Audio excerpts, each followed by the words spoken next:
Bienvenidos a todos. Ya está arrancando la transmisión en vivo por Facebook. Entonces, pues les queremos dar la bienvenida y decir que vamos a esperar unos 3 minuticos más, que todavía se está conectando la mayoría de personas y ahí sí vamos a arrancar.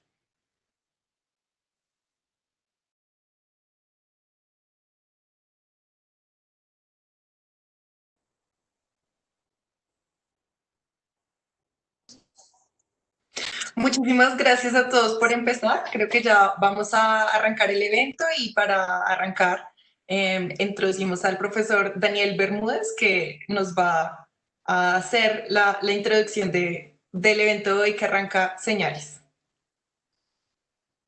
Bueno, muy buenos días a todos. Me pregunto si están oyendo bien y viendo bien.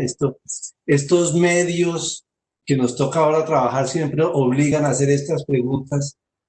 Eh, quiero, pues para mí es particularmente, digo yo, emocionante tener que presentar a Javier Montéis en este momento. Lamento mucho que no sea una visita presencial, que es como debería ser. Javier Montéis, como ustedes han visto y han leído, es profesor de proyectos de la Escuela Técnica Superior de Arquitectura de Barcelona, es coordinador de un grupo de investigación que ha hecho unos trabajos muy interesantes, un grupo que se llama Habitar. Fuera de eso, aparte de que es un dibujante muy preciso y muy incisivo, es también columnista, ha sido durante por lo menos en los últimos 10 o 12 años columnista permanente del periódico El País y de otros medios en que habla sobre arquitectura y ciudad. Y un poco viendo la cosa desde el punto de vista más personal, eh, tengo una amistad de hace muchos años con Javier, gracias a las visitas que nosotros hemos hecho a Barcelona y a la relación que tenemos con Barcelona. Pero vale la pena recalcar que gracias a la conexión que organizó Javier Montéis con Ramón Bermúdez, con Juan Herreros, es que hicimos esta alianza con Juan Herreros, arquitecto madrileño, para armar el proyecto, para participar en el concurso del Centro de Convenciones de Bogotá, que afortunadamente nos ganamos ese proyecto y hay un edificio muy importante que tiene la impronta de esta mezcla de colombianos y españoles. Javier Montéis, yo creo que las claves del trabajo de Javier Montéis y lo que puede ser muy interesante para nosotros están en este libro que está aquí, que es un libro que se llama La Gran Máquina, la ciudad de Le Corbusier, que un, uh, es la tesis de grado de doctor de Javier. Y en ese libro, en la presentación, Javier habla con mucha propiedad es decir, su presentación se llama Urbanismo y Domismo, o Urbanismo o Domismo, no sé exactamente cómo es, pero introduce el tema del domismo, que es, para que yo lo entiendo, como la importancia de estudiar con el mismo rigor con que se estudia el urbanismo, porque es que el urbanismo generalmente en las escuelas de arquitectura está en los cursos más sofisticados, es un posgrado, es una sofisticación. Yo creo que Javier lo que busca con esa presentación, que es la que después, digamos, que demuestra la actitud que lo ha llevado a escribir otros libros muy interesantes sobre la vivienda y la ciudad. Lo que nos está demostrando es que se debe estudiar el tema de la vivienda con el mismo rigor y con la misma profundidad y con la misma imaginación con que se trabaja a veces en urbanismo. Los libros que él ha publicado posteriormente a este, como este que están viendo aquí, que se llama Casa Collage, un ensayo sobre la arquitectura de la casa, o este de la habitación. La habitación en España es la alcoba, es decir, para que vean cómo se mete con tanto detalle y con tanta imaginación y tanta minuciosidad Javier en los temas de la vivienda. Este libro se llama es decir, tiene un subtítulo que es Más allá de la sala de estar, o aún este, que es la calle y la casa, urbanismo de interiores. Son enfoques muy rigurosos, muy de arquitecto, muy de diseño, que son muy importantes para todos nosotros y para cualquier arquitecto, dado que pues sabemos que entre la vivienda y la ciudad está el 90% de los trabajos de los arquitectos y las responsabilidades de los arquitectos.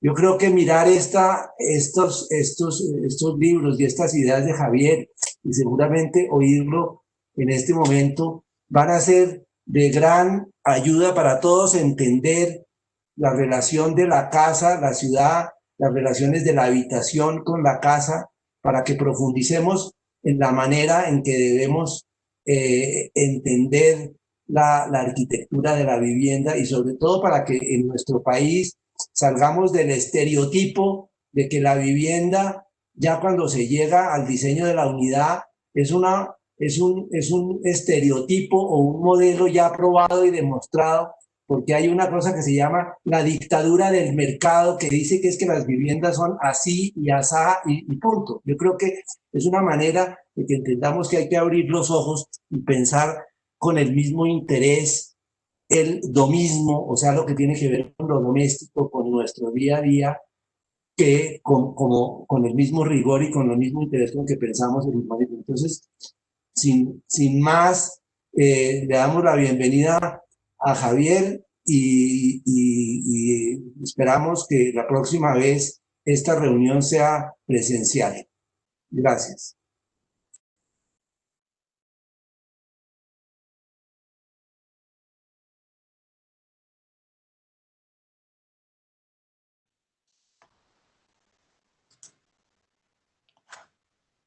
Javier, tienes que quitarle el mute a tu micrófono para que te podamos escuchar. Perfecto. Ahora. Bueno, seguir metiendo la pata tecnológicamente a lo largo de lo que queda de presentación. Decía que, aunque no lo oyerais, que agradezco mucho a la Universidad de los Andes que me invitaran, aunque esta vez tenga que ser, como decía el profesor Daniel Bermúdez, de esta manera. Recuerdo la última vez que estuve aquí,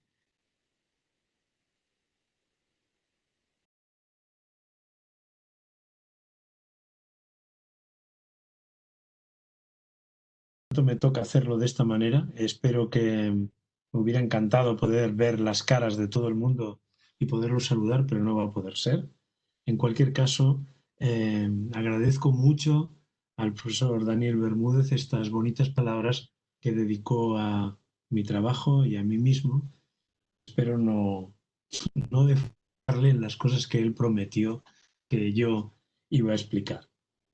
Sin más, diríamos, voy a explicar un poco de lo que voy a hablar. Me gusta hacerlo siempre antes de hablar para que todo el mundo pueda estar orientado sobre lo que voy a decir. Obviamente, lo primero es casi innecesario, pero voy a, desde el punto de vista del momento que nos está tocando vivir, que creo que compartimos en este momento tanto en España como en Colombia y en otros muchos países, todos afectados por el crisis sanitaria que ha puesto las cosas, diríamos, de un modo dramático para muchos y en cualquier caso muy especial. Creo que es una ocasión para cualquier arquitecto, cualquier diseñador, cualquier estudiante de arquitectura y desde luego cualquier profesor de cualquier escuela de arquitectura, una ocasión única, puesto que en todo el mundo tienen exactamente el mismo problema. No se repiten demasiadas veces, espero que no vuelva a ocurrir, salvo en catástrofes mundiales como en guerras y este tipo de cosas, no se repiten, digo, y no suelen darse momentos en los que obliguen a que todo el mundo esté pendiente de las mismas cosas. Obviamente lo harán desde su perspectiva, desde sus respectivos lugares y con las cosas que en cada país marcan esas diferencias, desde el clima hasta la cultura. Pero todos en este momento estamos afectados por la misma. En lo que nos atañe a nosotros como diseñadores, como arquitectos,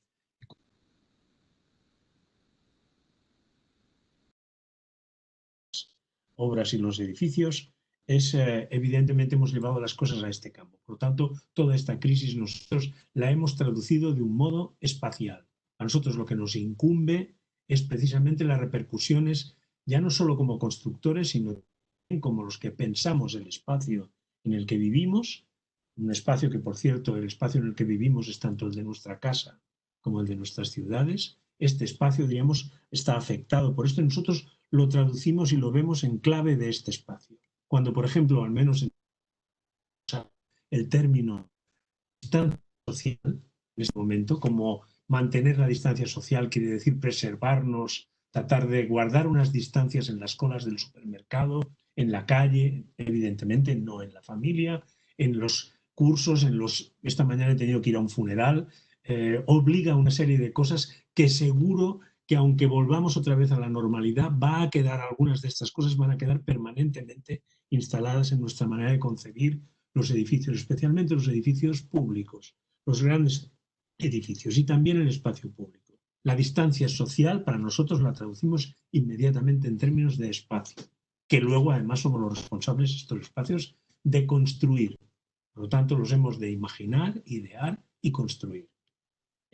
Todo lo que diga, diríamos, va a ser, diríamos, a partir de este enfoque. Obviamente, es tan así, nos obliga tanto a, diríamos, hemos como si hubiéramos entrado en un momento en el que hemos refundado o repensado muchas cosas. La prueba es que estas mismas conversaciones se llaman precisamente, tienen este título de repensar o de volver a mirar o de hablar sobre el futuro. Por lo tanto, hay una conciencia generalizada de que lo que esto es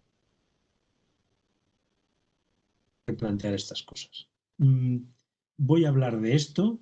Doy por sobreentendido que lo que diga obviamente luego tiene una aplicación, no más que una aplicación, una repercusión sobre lo que en las escuelas vamos a partir de ahora, no tanto lo que vamos a enseñar, porque ahora vamos a tengamos que enseñar cosas distintas, sino que vamos a enseñar cosas que no creo que podamos evitar, diríamos, darles un sesgo particular en relación a lo que está ocurriendo y que no sabemos aún cuánto tiempo estará entre nosotros. Por tanto, doy por supuesto que lo que yo diga tiene después una traducción en nuestro trabajo diario, en tanto como docentes, diríamos, pero también como los que en este momento estáis iniciando vuestros estudios en arquitectura y en diseño.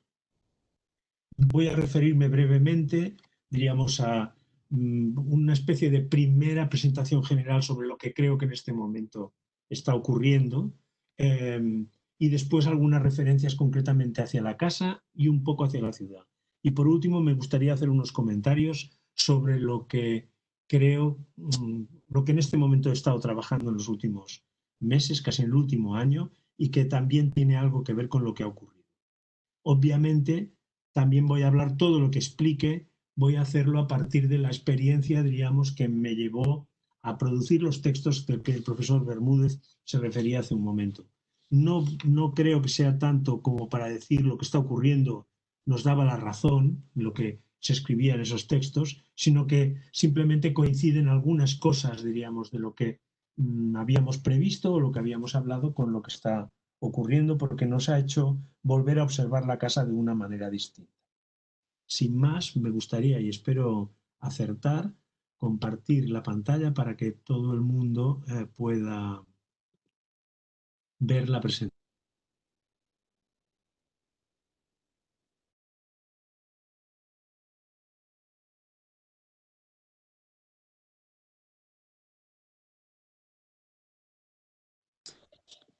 Ahí ya estamos viendo tu pantalla, Javier. Ya. Como veis, si encuentro otra vez.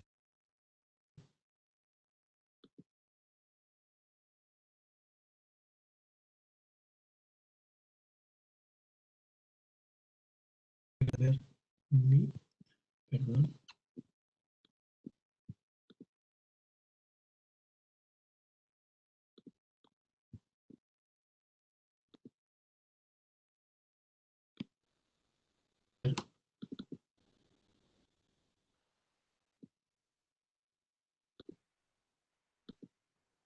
Debes abrir el archivo que está, creo que en ¿Dónde? tu escritorio.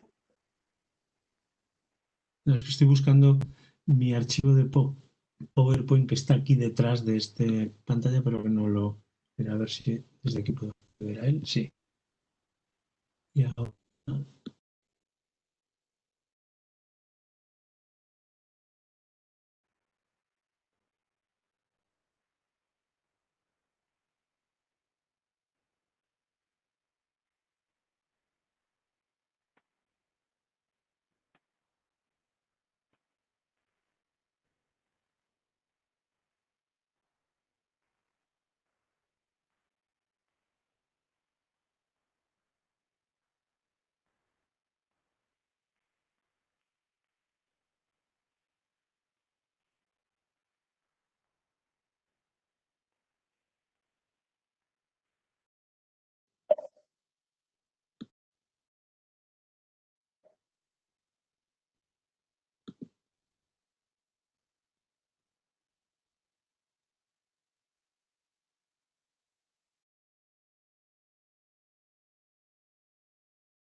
Me gustaría saber si me oís.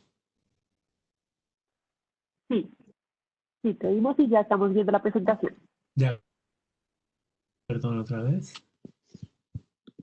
Bueno, em, he querido empezar con unas pequeñas imágenes que están ordenadas, prácticamente no las he alterado, que formaban parte, diríamos, de una explicación a los estudiantes de mi asignatura en la Escuela de Barcelona y también modificadas, diríamos, a partir de una conferencia. Son muy breves, pero permiten entender un poco cuál es el primer paso, el inicio de esta consideración sobre por qué es importante la casa y por qué es importante nuestro papel en relación a la casa.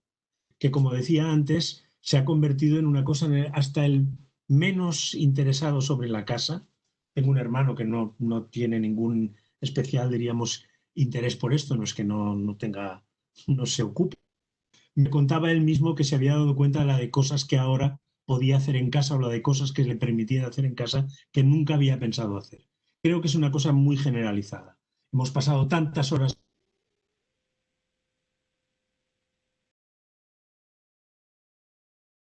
de hacer en nuestras casas todo aquello que hacíamos antes en muchos otros sitios. La gente se ha vuelto, sin quererlo, en grandes probadores, diríamos, de lo que es una vivienda.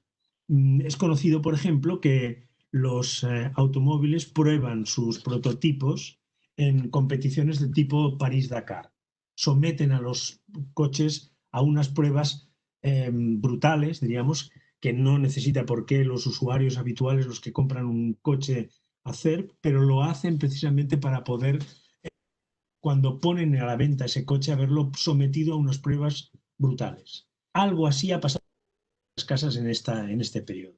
Por lo tanto, hablando del futuro, creo que es muy importante, no sé cuánto tardaremos en verlo, pero es obvio que ahora estudiar arquitectura o diseño y aprender a diseñar una vivienda contará, diríamos, inevitablemente, diríamos, a partir con datos, diríamos, que nos arrojará esta experiencia. Para explicar en qué creo que ha cambiado, cómo hemos pensado nosotros nuestras viviendas hace tiempo, arranco de esta imagen que supongo que los que han iniciado sus estudios tal vez no hayan aún visto esta imagen. Mejor sus profesores tampoco se la muestran rápidamente. Yo, desde luego, en mi generación aprendimos esta imagen, la debemos haber visto docenas, por no decir cientos de veces mientras estudiábamos en la escuela y la hemos visto también docenas y centenares de veces en muchos libros de arquitectura. Se trata de un proyecto de Le Corbusier que se llamaba, que él bautizó como Casa Dominó, un prototipo de vivienda. Es de 1914, ya ha superado los 100 años. Esto es, diríamos, para entendernos, el germen de la arquitectura moderna, de lo que se llama el movimiento moderno.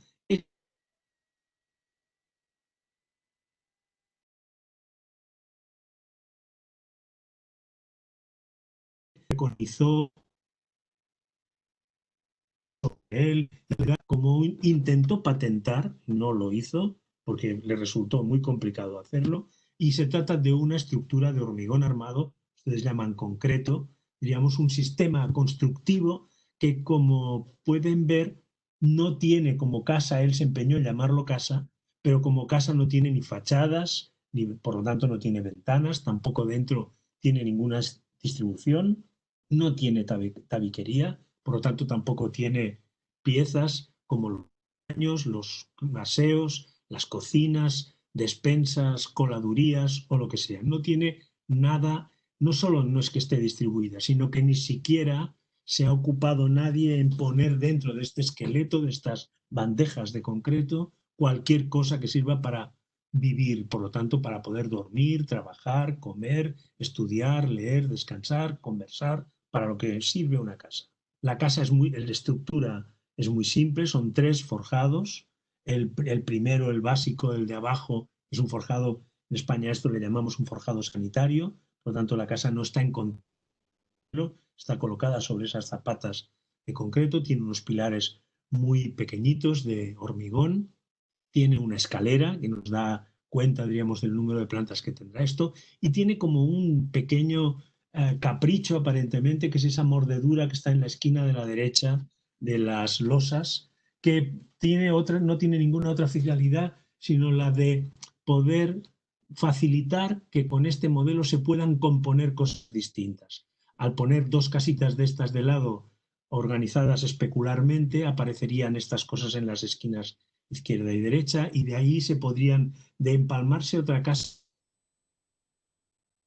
lineal, monótona y como una fábrica seriada, sino que daría posibilidades, diríamos, de hacer pequeños quiebros y juegos con esta estructura. Y por lo tanto, que las agrupaciones de estos esqueletos, de estas casas, serían algo más variadas, algo más amables, darían algo más cariñoso, diríamos, si se puede decir así, en organizar pequeñas urbanizaciones con estos esqueletos. Le Corbusier, en la obra completa, dibujó algunos prototipos que se podían hacer con a partir de estos esqueletos. De hecho, se llama dominó porque es la contracción de las palabras domus y innovación, pero yo siempre he pensado, y así me he referido a esta casa en algunas ocasiones, que dominó tiene que ver también con el juego del dominó, que, como sabéis, se juega agrupando las fichas del dominó por los lados cortos y solo se cruzan de vez en cuando los dobles cuando son, por lo tanto, los lados largos, cuando el número es doble. Lo cual da idea, diríamos, de que tiene como en su ADN implícito un sistema de agregación y, por lo tanto, la capacidad conferida solo a esa esquina mordida de construir pequeñas agrupaciones urbanas, por lo tanto, pequeñas ciudades jardín. Y para Le Corbusier, como para muchos otros arquitectos, hablar de una casa, curiosamente, quería decir conferirle la mayor parte del interés, diríamos, a la capacidad técnica de esa estructura. Hablar de casa o decir casa, una casa moderna, como despecho a la arquitectura tradicional que se hacía en aquel momento, quería decir fijarse en lo técnico. Lo técnico quería decir casa, hay que decir que se hace justo, diríamos, en el drama, diríamos, paralelamente al drama de la Primera Gran Guerra Mundial, y Le Corbusier imagina esta casa como algo que pueda permitir una rápida reconstrucción del tejido residencial europeo, fabricación de estas losas y estos pilares de hormigón rápidamente, y dejar que, con todo el desperdicio que ha producido el derribo, diríamos, de los innumerables edificios que se han derribado por los bombardeos durante la guerra, con ese material que no tiene apenas capacidad portante, se puedan hacer mampuestos de diferente calidad para poder organizar los cerramientos propiamente, digamos, de estos esqueletos. Así pues, el esqueleto es lo sustancial de la casa, lo que soportará las fachadas, que se hará precisamente, hoy le llamaríamos a esto una operación muy inteligente de reciclaje de todo el desperdicio, de todo el derribo que haya producido los bombardeos y, por lo tanto, la guerra. Por lo tanto, hoy, ya desde una óptica de cómo aprovechamos el material de derribo de las cosas, esta casa podría estudiarse desde ese punto de vista. Pero lo más importante es que en ese momento se habla de casa, y casa quiere decir construcción. Casa quiere decir una construcción moderna en aquel momento. No estaba generalizado el uso del hormigón armado, no estaba más que lo popular era construir con muros portantes y obviamente con cubiertas muy apuntadas, con cubiertas inclinadas, hechas de teja o de pizarra. Por lo tanto, la casa lo que hace es, no dice nada de cómo vamos a vivir en ella, pero sí dice que casa es esto. Casa es una construcción moderna. Y construcción es construcción. No es ninguna otra cosa. No aparece nada que tenga que ver con la tecnología que hoy entendemos dentro de una casa. No hay enchufes, no hay tomas eléctricas, no hay desagües, no hay nada. Solo hay construcción. Esto es hace 100 años que la arquitectura moderna, cuando decía casa, se refería a casa y decía esto. 50 años después de esto, en 1965, hay un momento muy importante que queda recogido en un libro determinante, un libro de Rainer Banham que se llamaba La arquitectura del entorno bien temperado. De Latinoamérica, esta fue la traducción de este texto, en el que Rainer Banham, diríamos, un fanático, por decirlo así, como muchos ingleses, del trabajo y de las aportaciones de la ingeniería, admiraban además particularmente la obra y los escritos y las posturas tomadas por un ingeniero visionario como era Buckminster Fuller, como sigue haciendo es el ídolo de Norman Foster y de muchos arquitectos británicos que han visto siempre en la ingeniería su más adorado, diríamos, fetiche, ¿no? La tecnología, ya no la construcción, sino la tecnología, la representación de la era de la máquina era para esta gente, diríamos, muy importante. Incluso para grupos como Archigram, incluso para los primeros Smithson, la tecnología es lo que permite que una... Rainer Banham, en un momento determinado, para poner énfasis en esta idea, por eso les muestro esta publicidad de Evinrude, que es esta casa norteamericana que construye motores fuera borda, dice algo así como que una mesa con un motor fuera borda es una lancha. Por tanto, cualquier cosa, una bañera, cualquier cosa que más o menos pueda flotar, si le ponemos un motor fuera borda, se convierte inmediatamente en una lancha. Esto es muy importante en ese momento. Acá hace un tiempo descubrí esta fotografía, en donde hay un tipo, valiente yo diría, puesto encima de una mesa al revés, a la que se le ha acoplado un motor fuera borda y navega con ella. Cuando vimos esta imagen, y en general diríamos cuando conocíamos, entendíamos el trabajo de muchos arquitectos contemporáneos a nosotros que veían en la tecnología, diríamos, la capacidad de convertir un garaje, cualquier galpón, un almacén, cualquier cosa, diríamos que con la capacidad que otorgaban unas máquinas, la podían convertir en una casa. El garaje, con la ayuda de una calefacción, de un refrigerador, de una estufa de gas o de cualquier cosa, se podía convertir en un lugar habitable y confortable. Nos procuraba calor, nos procuraba agua corriente, nos permitía lavarnos, en fin, todas las comodidades, diríamos, de la tecnología moderna. No nos dimos nunca cuenta, yo he tardado unos cuantos años más, y creo que hemos tardado todos generacionalmente casi 50 años en darnos cuenta de una estupidez, pero muy importante. Vale, la mesa se puede convertir en una barca si le ponemos un... Pero nos hemos olvidado de una cosa. Si no hay alguien tan valiente como para subirse a esa mesa e ir a algún sitio, sigue siendo una mesa con un motor fuera borda, pero no es una barca. para que sea una barca, necesitamos que haya alguien encima que quiera que sea una barca y que lo lleve a algún sitio. Esto es esencial. Y creo que esto es esencial y es lo que marca o debería de marcar nuestro trabajo en este momento. No es importante el diseño de la mesa, no es importante, claro que lo son, pero falta, siempre tenemos que considerar otra cosa. Necesitamos que haya alguien que pilote esa mesa, esa barca, o que se meta en ese garaje y se atreva a vivir allí. No, son los que diseñan realmente. Y nosotros, como arquitectos y diseñadores, vamos observando las cosas, tomamos nota de estas cosas y con ellas acabamos de diseñar esto de una manera completa.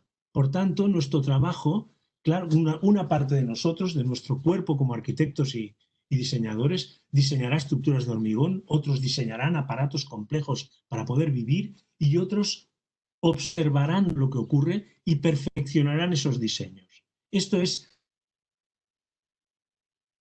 Digo esto porque fijarse o decir que hay gente encima de la mesa o en cualquier sitio para que esto sea una casa, no nos convierte en sociólogos, nos convierte, yo creo, en diseñadores refinados, porque no estamos tanto pendientes de las vicisitudes sociales de aquel individuo, sino que nos fijamos en lo que hace para diseñar mejor. Y creo que esta es el tipo de cosas, diríamos, que han cambiado 50 años más. Esta fotografía que les muestro es de una serie de fotos que hizo hace unos años, no muchos, un fotógrafo de origen chino, nacionalizado norteamericano, Stanley Wang. Esto se llama Lung Wai, que en chino, no es que yo sepa chino, pero me enteré que quería decir inacabado o incompleto, y es una serie de fotografías, fotos de la China contemporánea. Esto es una foto de un edificio en Shanghái con un individuo que se ha instalado en este sitio. Aún no tiene ventanas, no tiene nada, por no tener no tiene una silla. Creo que es muy chino que esté sentado encima de una caja fuerte con dinero y que esté repasando cuentas. Y después hay algunos detalles que nunca sabré si los hizo poner Stanley Wang o simplemente estaban ahí, como esa lamparita demasiado como antigua, por decirlo así, o un poco caprichosa, que está colgada iba a decir del techo, pero no es un techo, es una estructura de hormigón, o esa otra lamparita apoyada en el suelo contra este muro de hormigón. Curiosamente, esta estructura de hormigón no está tan lejos de la estructura dominó que hemos visto antes. Por lo tanto, la estructura dominó le daría la razón a Le Corbusier en el sentido de que con esto ya es una casa. También es verdad que aquí pues el motor a lo mejor también podría considerarse que es el dinero y por lo tanto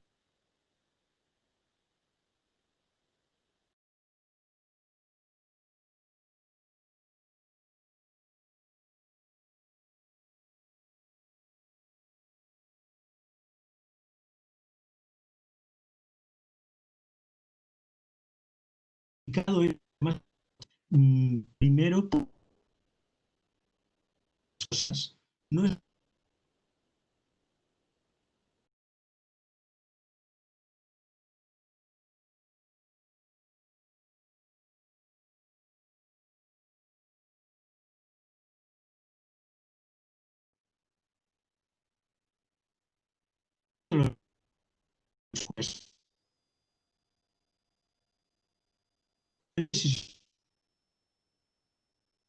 con lo que él hacía.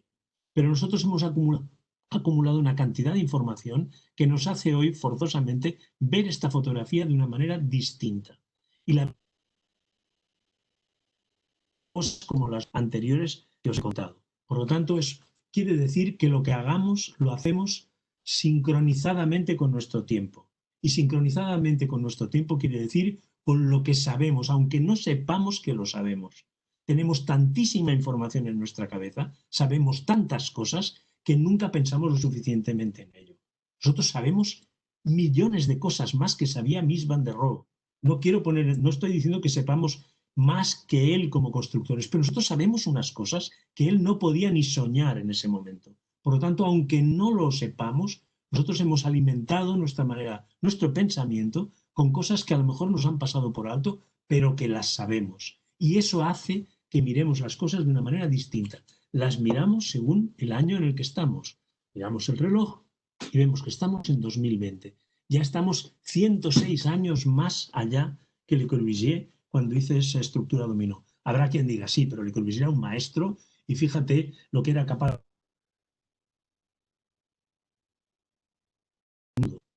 Quiero decir que nosotros tenemos que también ser conscientes, diríamos, del papel, del valor y de lo mucho que sabemos y lo que podemos hacer si observamos las cosas adecuadamente. Antes que dibujar nada, deberíamos de ser grandes observadores, que nos permitieran sacar conclusiones y diseñar a partir de estas conclusiones. Podemos aún añadir otra imagen en la que vamos a insistir ahora dentro de un momento, ¿no?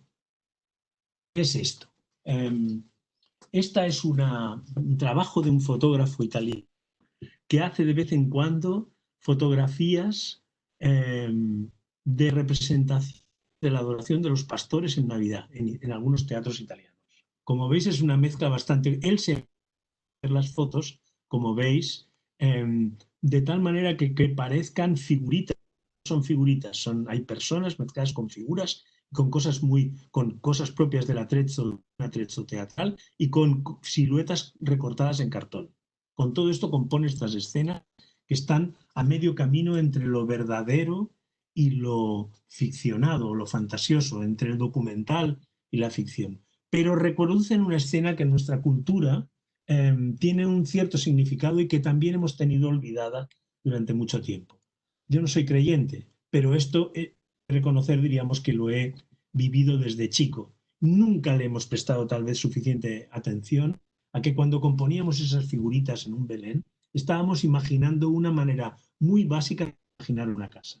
Porque en esta agrupación de personas, como sabéis la historia, que van a adorar a ese niño que apenas acaba de nacer y está en cualquier...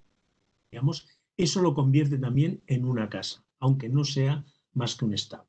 Por tanto, valgan estas ideas previas, diríamos, para explicar un poco lo importante que es la construcción, desde luego, la tecnología, pero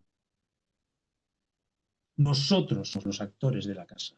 Nosotros somos las que la ponemos y los que la convertimos en una casa.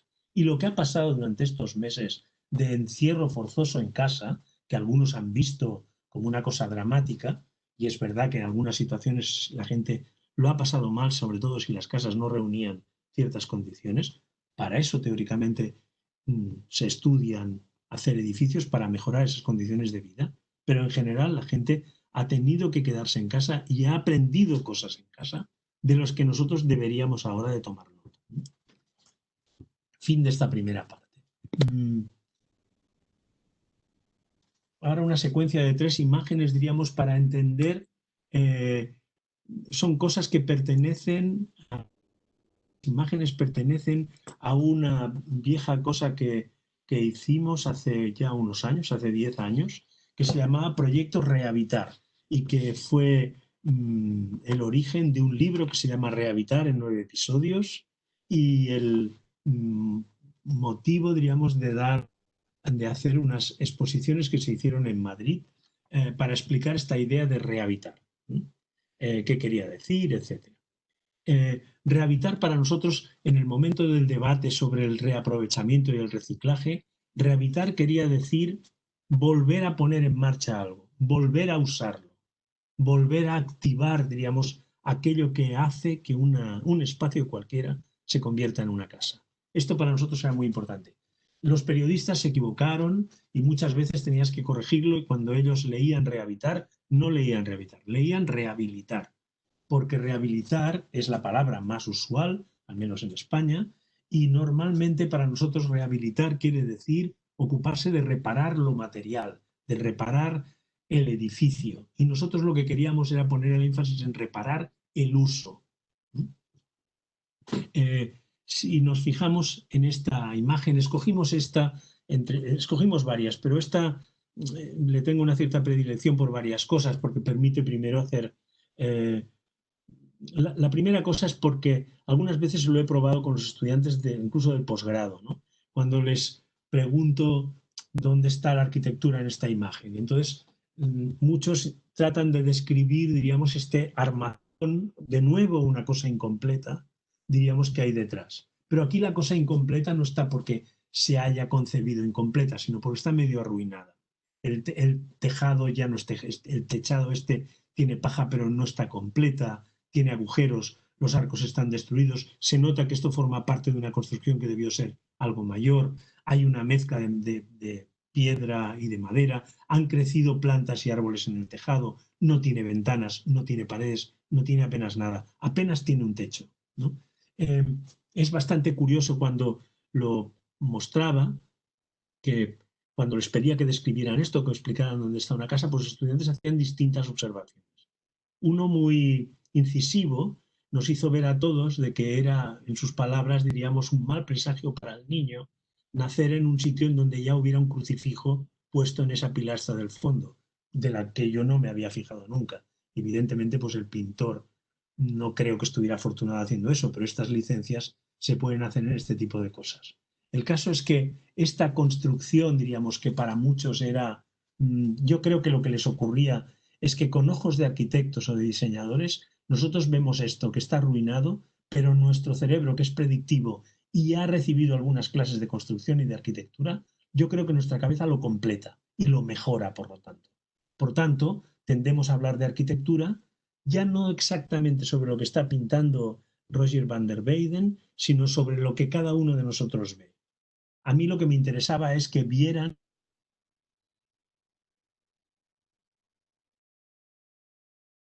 arruinado, sino la manera en cómo están reunidas estas personas debajo.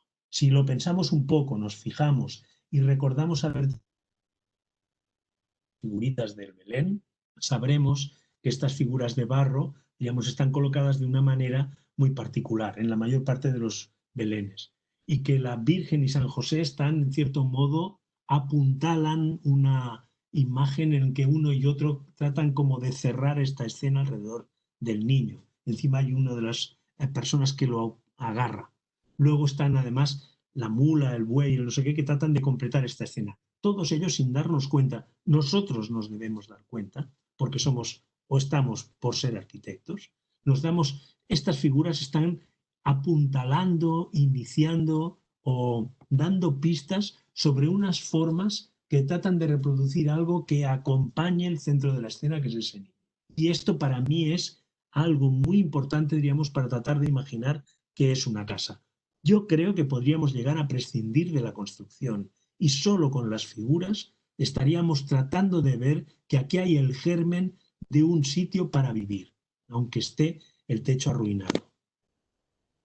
La imagen de San Jerónimo en su estudio, que tanto gustaba a los Smithson y a muchos otros, y que estoy seguro que muchos arquitectos han pensado más de una vez en ella, nos muestra al santo metido en esta especie de palacio de construcción extraña. Este está completo, pero no tiene cristales en las ventanas, y dentro del edificio hay animales. A la derecha, a la espalda de San Jerónimo, al fondo hay un león, hay pájaros, hay un pavo real, hay una perdiz, hay todo tipo de bichos, diríamos, metidos aquí dentro. El santo está forrado de telas porque hace un frío tremendo. Está levantado, diríamos, sobre esta construcción en madera para procurarle algo de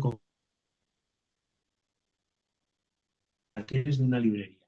Su casa, si se puede decir así, es una pequeñísima e insinuada construcción en madera que en algún caso trata de replicar cosas del edificio, como en este arco de la izquierda, y eso lo considera su estudio. No importa lo grande que sea todo lo demás. Su estudio es apenas algo que tiene que ver con una cosa muy importante. Desde luego no está en este caso, como diríamos, puesto de manifiesto de una manera muy clara, pero cualquiera que empiece a estudiar ahora en la escuela acabará teniendo nociones de antropometría y por lo tanto sabrá cuando los diseños están bien, sobre todo los que tienen que ver con el entorno más próximo, con nuestro cuerpo, diríamos, porque tienen las medidas o deben de tener las medidas adecuadas para podernos sentar, trabajar, dormir, descansar, porque son las medidas del cuerpo. Y en este caso lo que vemos es algo que son como las prolongaciones de los gestos y del cuerpo de San Jerónimo, porque alcanzará a leer bien el libro en ese atril, en ese pupitre, estará, se supone, cómodamente sentado en esa silla, tendrá a la mano, diríamos, los libros, no más que alcanzando o estirando el brazo, los podrá agarrar y habrá subido por estas escaleritas hasta darse en este pequeño espacio. Un pequeño espacio que tiene la superficie de esta tarima, por decirlo así. Por lo tanto, aquí se plantea un dilema que no es como para cerrar y ni ser categórico, ¿no?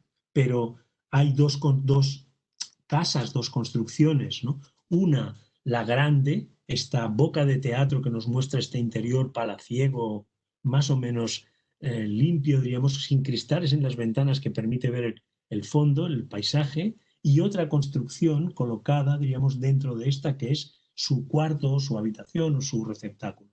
Es muy curioso también que el trabajo a la construcción tiene que estar a mano.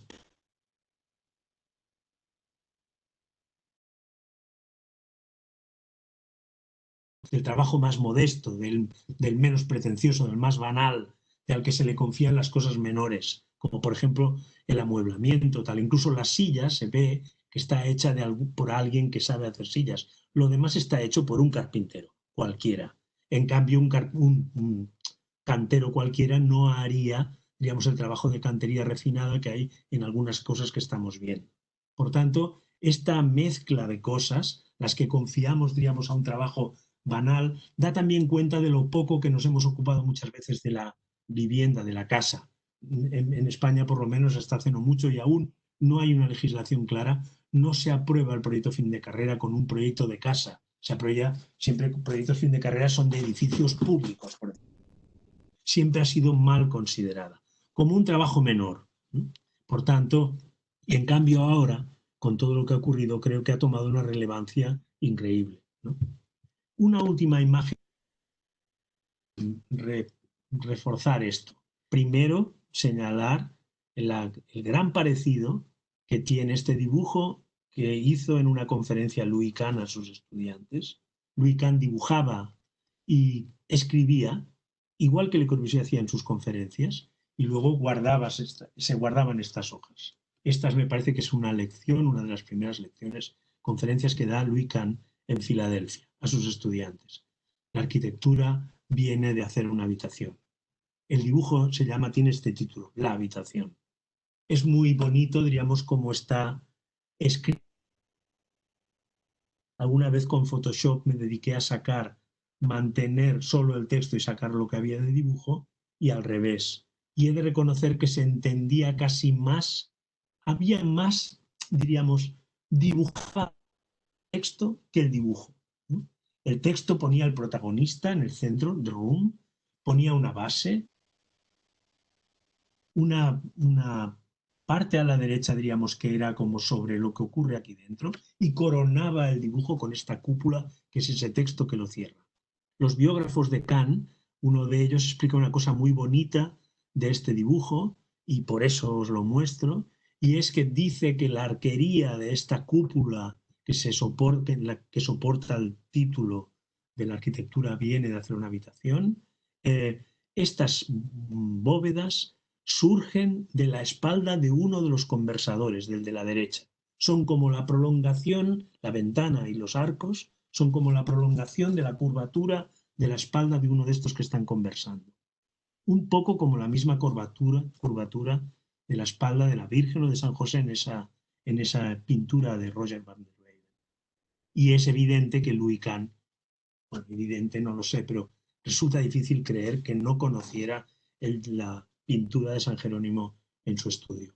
Por lo tanto, es curioso que cuando hemos querido buscar cosas, diríamos, que sean muy elementales, que traten de definir algo muy esencial, recurramos a este tipo de cosas. La pintura de Antonello de Messina, nosotros recurrimos a un Belén, o a este dibujito de Louis Kahn.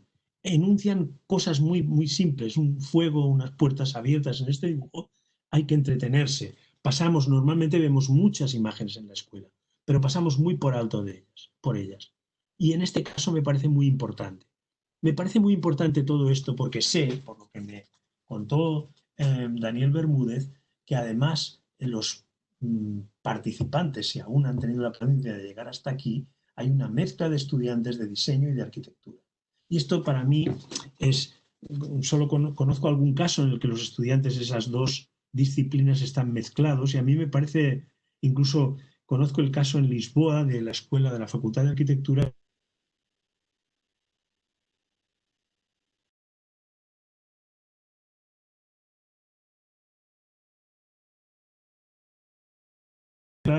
diseño, en cual la ropa en Tonelo a todas partes que nos está en arquitectura. Pero es muy importante porque las cosas son, ¿cómo decirlo? Diríamos, el diseño no es menor, diseñar objetos no es menor. Y de hecho, me parece, yo por lo menos como arquitecto siento una cierta envidia de los diseñadores porque pueden hacer una cosa con mucha más facilidad que nosotros no podemos hacerla tan fácilmente y además a menudo la hemos olvidado. Yo envidio a los diseñadores porque ellos son los responsables de diseñar también no solo objetos, estanterías o cosas muebles, sino sobre todo siento envidia por cuanto diseñan cosas que están muy pegadas a nuestro cuerpo. No solo las sillas, sino también botellas, vasos, platos, tenedores, cucharas, cuchillos. De todas estas, además, hay unas que adoro, diríamos, y me encanta, diríamos, que alguien las pueda diseñar y siento tremenda envidia como arquitecto, que ellos puedan construir cosas que nos llevamos, no es que agarremos con la mano, es la boca, la parte tal vez más o de las más sensibles que tenemos. A ellos hemos confiado esa tarea. Y esto solo puede salir de observar. Si alguien, los vasos cuadrados, igual que muchas cosas cuadradas, no salen de observar cómo la gente come, ni cómo la gente bebe. Sale de observar a otros diseñadores. Es tremendo. Y eso yo, si por mí me lo puedo permitir, no os lo aconsejo para nada. Igual que tampoco aconsejo hacer arquitectura solo mirando la arquitectura de otros. Para hacer arquitectura hay que mirar lo que hace la gente, sus gestos, sus movimientos, cómo usan las cosas, en qué se fijan, cómo se sientan. Un edificio se puede mejorar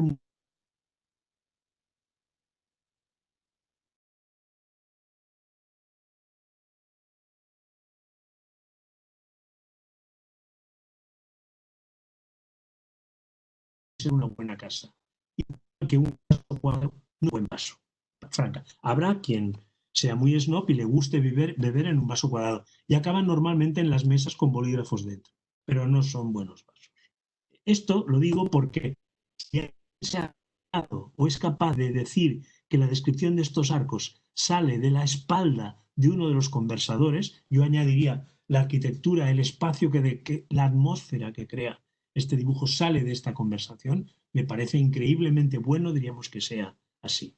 Así pues, diríamos, esto tiene que ver con cómo hay que fijarse, diríamos, en las personas, ¿no? En lo que hacen las personas. Y para mí esto, insisto, que no es sociología, ¿no? Sino otro tipo de cosas. Paso. Os muestro ahora algunas cosas que tienen cada vez un poco más rápidamente, que tienen que ver con lo que está ocurriendo con estas cosas. Por ejemplo, esta es una planta, lo tenéis ahí, la planta de habitaciones privadas del Palacio del Gobernador de Chandigarh de Le Corbusier. Fijaos cómo están trazadas las habitaciones y fijaos cómo están totalmente puestas de otro modo respecto a la estructura. Siempre me ha interesado mucho esta planta, que luego Le Corbusier abandona este diseño y hace otra cosa. Me gusta porque las habitaciones están trazadas con un gesto amplio, un gesto muy generoso, casi como conceptual, alrededor de una cama, un baño de utillaje, diríamos que necesita una persona o dos personas para tener su habitación, perdón, su alcoba, como antes mostraba o apuntaba, diríamos, Daniel Bermúdez, ¿no? Esas son, por lo tanto, las habitaciones privadas del gobernador dentro de la losa del palacio. No tiene fachadas este sitio, solo tiene grandes, estos aleros darán mucha sombra y dentro estarán estas cosas. Es muy curioso en este parque de dominio privado en Brooklyn durante esta crisis. Para hacer que el parque tenga ocupación, diríamos, y pueda garantizar las medidas del COVID-19, lo que han hecho, lo pueden hacer porque el parque es de titularidad privada y lo deben haber podido hacer rápidamente sin tener que hacer un concurso y mil cosas que en los espacios públicos hay que hacer, han recurrido precisamente a hacer una cosa que por fuerza nos fijamos en ella, por ver cómo contrasta esta geometría perfecta de los círculos y que es capaz, sin decir nada más, cómo la gente los va a ocupar, y eso a su vez mantiene la distancia. Es muy importante las distancias libres que hay entre las cosas. No estás, os permito, está muy lejos de esto, solo que en lugar de ser así, son círculos perfectos. El COVID empieza a hacernos hacer cosas y un diseñador se fija en este tipo de cosas. Es evidente, quien ha hecho esto no sé quién es, pero desde luego nosotros diríamos que ha sido fantástico, ¿no? Está sembrado, diríamos. Es muy ingenioso haber hecho esto. ¿Y qué simple es?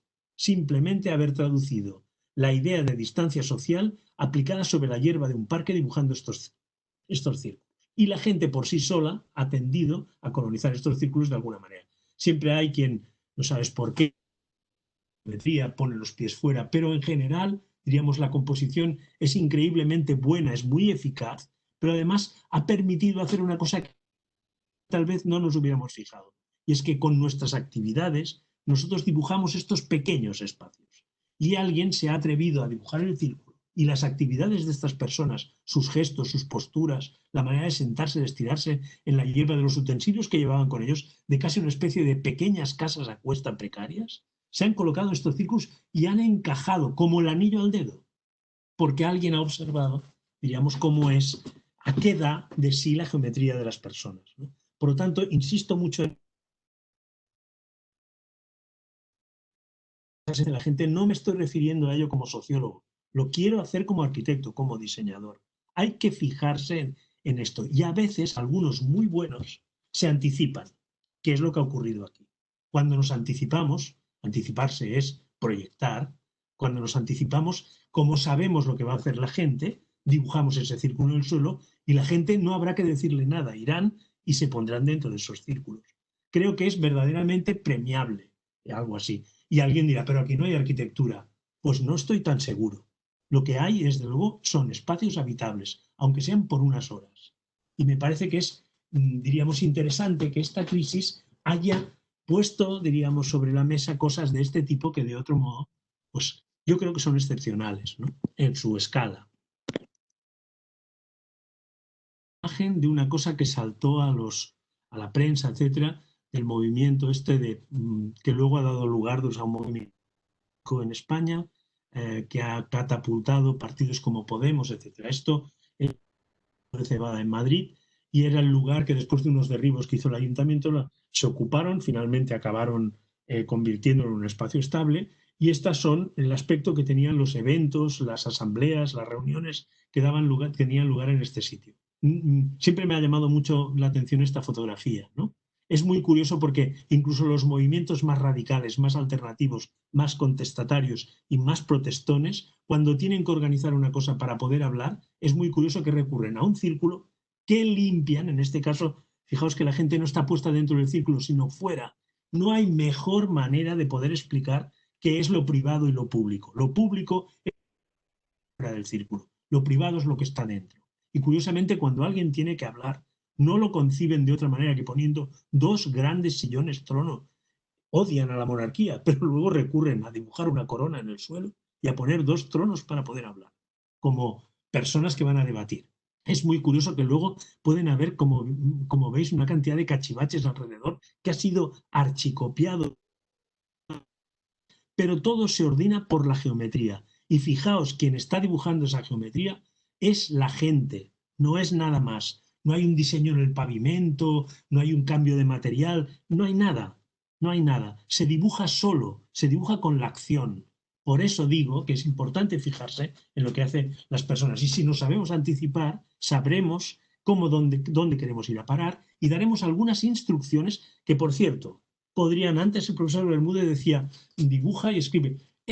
Para hacer este diseño, ya sé que esto es un poco a lo mejor tremendo para algunos, pero para hacer este diseño se podría dar en una hojita de papel, en una pequeña hoja de papel, dar como unas instrucciones. No creo que para diseñar esto debería de ser algo mucho más complicado que una receta de cocina, de las fáciles. No me estoy refiriendo ahora a una receta que hay que estar 3 días cocinando. Quiero decir que son instrucciones. Tal vez se pueda uno acompañar de algún pequeño esquema, pero si escribimos un círculo de 10 metros de diámetro, todo el mundo entiende lo que es. Incluso creo que todo el mundo sabría cómo trazarlo. Por tanto, va por esto de cómo la gente hace este tipo de cosas y cómo los diseñadores o los arquitectos van detrás de esto para observarlo, ¿no? Espacio público, esto es el aspecto que ha tenido nuestras calles durante la pandemia, pero es curioso porque hay que mirar en las fotografías de donde son, porque las calles han sido iguales en todas las ciudades del mundo. Como sabéis, ha habido una gran discusión sobre al principio esto era así y más tarde ha empezado a aparecer cada vez más actividad en los balcones porque la gente se asomaba a la calle desde casa como si fuera los palcos de un teatro mirando la calle. Todo lo que se ha dejado de hacer en la calle se ha pasado a hacer en casa. La calle se ha limpiado y, por cierto, nos ha brindado una lección. La calle que hemos visto estos días ya ha empezado a tener sus consecuencias. Por ejemplo, hemos visto que se puede vivir bastante bien con muchos menos coches. Y la gente curiosamente, ha acabado apreciando muchísimo estas calles vacías, que lejos de ser un horror, cuando se han empezado a llenar, han dado pruebas, muestras de muchas cosas distintas. A pesar del olvido, precisamente, he puesto aquí algunos artículos que tenían que ver con cosas que he escrito durante esta pandemia. Y una invitación a que no nos olvidáramos de esto que está ocurriendo y que ha ocurrido y registráramos hacer una especie de gran banco de imágenes, de pequeñas filmaciones, que todas ellas tienen el gran valor que han sido hechas con móviles, con teléfono, con cámaras de cualquier caso, por aficionados, que reunidas darían una especie de mapa increíble de nuestra actividad por ausencia en nuestras ciudades y que nos han permitido ver y observar las calles de una manera muy distinta. El artículo, además, acababa dedicándole la mitad del artículo, digamos, estaba dedicado al profesor Carlos Martí, que falleció precisamente víctima de esta misma enfermedad, y que él hubiera apreciado mucho estas imágenes de las calles vacías como las que pintaba un pintor italiano que él admiraba, que era Sironi, ¿no? Ahora Barcelona en las calles. Podría ahora entretenerme en criticar esto de las terrazas, pero os hago ver, diríamos, que una terraza en el fondo no deja de ser una mesa con 3 o 4 sillas y un paraguas que vuelve a hacer lo mismo, tratar de fijar una imagen. Lo interesante de lo que está ocurriendo ahora es que ocupar uno de los carriles de circulación, con lo cual van a ampliar esta posibilidad. Hay aquí una cosa que daría para hacer un debate muy interesante sobre qué tan bueno no daría como resultado el que toda la ciudad se dedicara ahora enfebrecida a colocar terrazas en todas partes. Pero es lo que está ocurriendo en este momento y aún estamos por aprender de esto. Pero reproducimos pequeñitas escenas domésticas en la calle, con muebles que sabemos cómo son, porque son como los que tenemos en casa, y comemos en la calle, porque lo que adorábamos por lo visto durante todo este tiempo y que hemos perdido era poder comer en la calle y no comer en casa. Y una de las grandes lecciones de lo que ha ocurrido es que la gente ha descubierto que para cocinar no hace falta más cosas que tener más tiempo. Y como la gente de repente ha tenido mucho tiempo porque ha ganado el tiempo de los desplazamientos, se han dedicado a cocinar. ¿Y con quién han cocinado? Han cocinado con los niños. Y los niños han jugado a cocinar con sus padres. Y la consecuencia de eso es que las estanterías de harinas de los supermercados estaban agotadas. No había harina en Barcelona, porque la gente ha consumido una cantidad de harina brutal, porque ha convertido la comida en el gran juego de las casas, porque no han podido comer en la calle en terrazas como esta. Cosas que a veces parecen estúpidas, como leer una noticia que se acaba la harina en los supermercados. Creo que los arquitectos, también los urbanistas y los diseñadores, deberíamos de estar atentos a estas cosas, porque nos dan señales muy interesantes sobre nuestro trabajo, porque nuestra obligación es anticiparnos a la próxima. La gente opinará, participará, quiere participar en las cosas y nos quiere decir cómo hacemos el trabajo. Nuestra obligación en la participación vecinal, desde luego, es escuchar. Es valiosísimo poder escuchar a la gente, porque son datos que de otra manera no obtendríamos. Pero también de vez en cuando hay que recordar una cosa. Como decía Henry Ford, si les hubiera preguntado a la gente lo que querían, la gente le hubiera pedido un caballo más rápido. Nunca le hubieran pedido un coche. porque no sabían que era un coche y porque no existía. Tiene que haber alguien que se anticipe y lo he imaginado yo. Ese es su trabajo de un diseñador.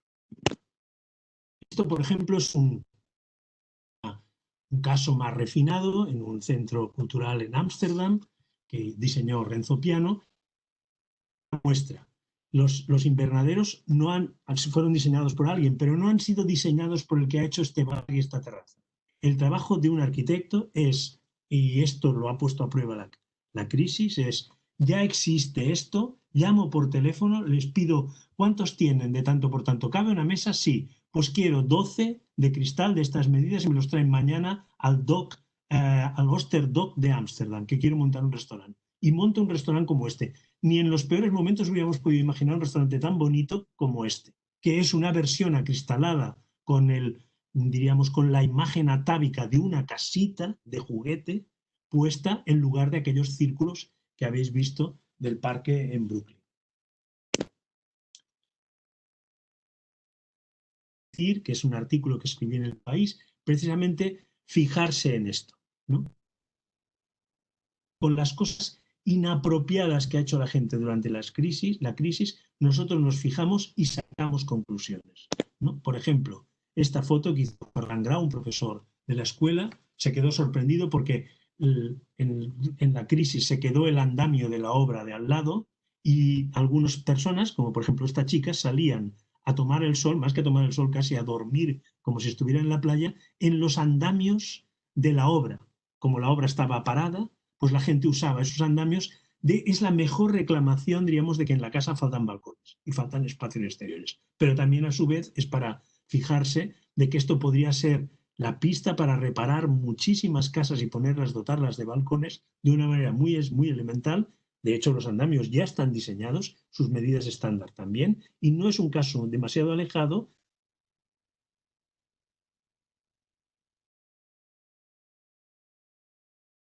En el invernadero hay un bonito y elaborado trabajo por los diseñadores para conseguir que esto acabe, diríamos, en un punto feliz, ¿no? Por último, acabo con esto primero porque me parece que he consumido mi tiempo, pero acabo por esto porque coincidió, antes Daniel Bermúdez mostró 3 libros míos, ahora habrá un cuarto que se retrasará porque tenía que haber salido en octubre y saldrá en enero o febrero. Y se llama La casa como jardín. La casa como jardín, que es el 4.º libro de esta serie de Casa Collage, La habitación y La calle y la casa, tiene que ver con observar el jardín, observar la casa como si fuera un jardín. En el jardín ocurren cosas que no podemos prever. Es difícil de diseñar y de dibujar con los mecanismos. No sirve mucho el AutoCAD. Tenemos que hacer, no sé si habéis visto alguna vez, por ejemplo, a Piet Oudolf dibujando sus jardines, dibuja con rotuladores de colores. Gilles Clement hace unos dibujos que parecen que en una escuela de arquitectura lo suspenderían. Los diseñadores de jardines, sobre todo los que en este momento defienden un tipo de jardín con muy poca intervención humana, dejando que las cosas vayan por su cuenta, que las plantas hagan su trabajo, apenas tienen que dar unas instrucciones. El jardín es toda una observación, diríamos, de una manera de entender el espacio en el que vivimos. Y lo que ha ocurrido con esta crisis es que como los servicios municipales no han podido actuar, los parterres, los alcorques de los árboles y 1000 cosas se han desatado. Además hemos tenido una primavera muy lluviosa. Las plantas nos han dicho algo. Creo que las plantas nos han dicho que quieren estar de otra manera y que tal vez estén cansadas del diseño amanerado de algunos jardines, que tratan de someter las formas del jardín a una cosa que se ha hecho en un tablero de dibujo.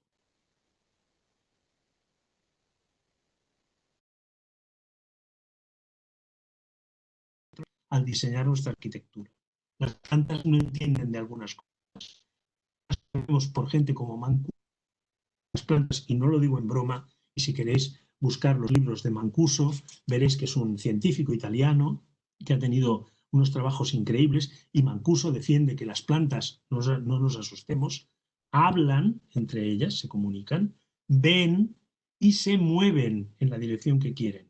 Aunque esto va a sonar como que os estoy engañando, es cierto, miraos sus libros. Yo ahora no puedo dejar de ver el comportamiento de las plantas como verdaderamente algo inspirador respecto a los arquitectos. Y he descubierto que esto que ha ocurrido me ha llevado a cosas como el trabajo de Yunya Ishigami y de otros que entienden en Japón la arquitectura doméstica de una manera muy distinta. De hecho, yo diría que se dedican a poner algunas plantas y algunos árboles dentro de unas urnas de cristal que apenas llegan a los 16 milímetros de grueso del cerramiento, por lo tanto son casi leves, han renunciado a no tener más que 3 o 4 grados de diferencia entre el interior y el exterior de una casa, por lo tanto hay unas condiciones muy distintas. Hay partes de las casas que tienen suelo de tierra y conviven las plantas con los muebles, etc. Las casas se convierten en pequeñas porciones de invernaderos en los que se puede vivir entre y con las plantas, y que creo que puede ser bastante esperanzador para nuestro futuro más próximo.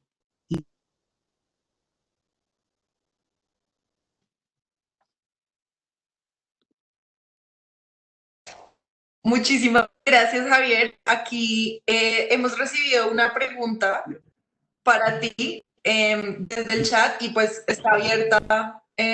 Podemos recibir unas preguntas si alguien más tiene. Pero la que ya llegó de Sebastián Espinosa, que te pregunta cuál es la importancia de los pregrados en urbanismo y que no se enseña el tema como una profundización de la arquitectura o en los posgrados.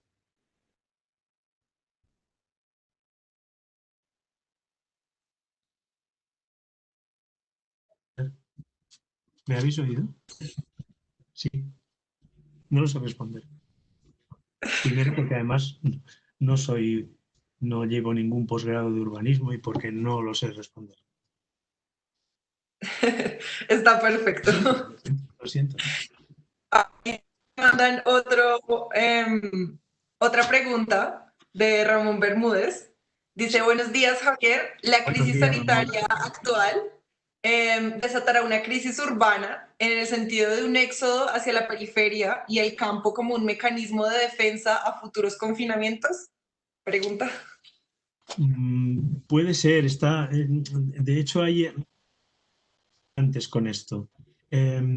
Nuestro grupo de investigación intenta ir trabajando un poco por recopilar datos, diríamos, sobre este asunto. Hasta hace 5 meses o 7 meses atrás habíamos hablado de esto y no teníamos un futuro muy claro sobre esto. Solo veíamos que el campo se vaciaba y las ciudades van engordando, ¿no? Y sabíamos que también gente muy competente, diríamos, empezaba a observar, poner el foco no en las ciudades, porque decían todo el mundo estamos mirando las ciudades y no estamos mirando lo que ocurre fuera y se está vaciando el campo. Pero no sabíamos qué hacer con este asunto. Pero después de esta pandemia, la respuesta ha venido sola. Las primeras semanas de Barcelona, eso es lo que sabían los que se ocupan, huyeron 750.000 teléfonos móviles de la ciudad. Podían saber que sus teléfonos estaban en otro sitio y se fueron a otros lugares, lejos de la ciudad.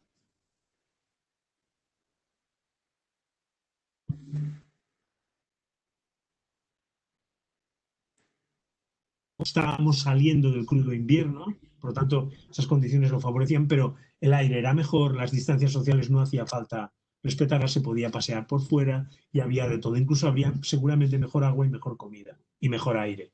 Yo tengo un pequeño patio fuera de Barcelona y este año la gran novedad de mi pequeño patio con plantas es que hay docenas de arañas. Y alguien me dijo, no las saques. Es decir, que la calidad del aire es mejor. Por lo tanto, las intento apartar, pero no he matado ninguna araña, no me atrevo, ¿no? Pero las condiciones, lo que pregunta Ramón, yo creo que esto va a tener que pensarse ahora.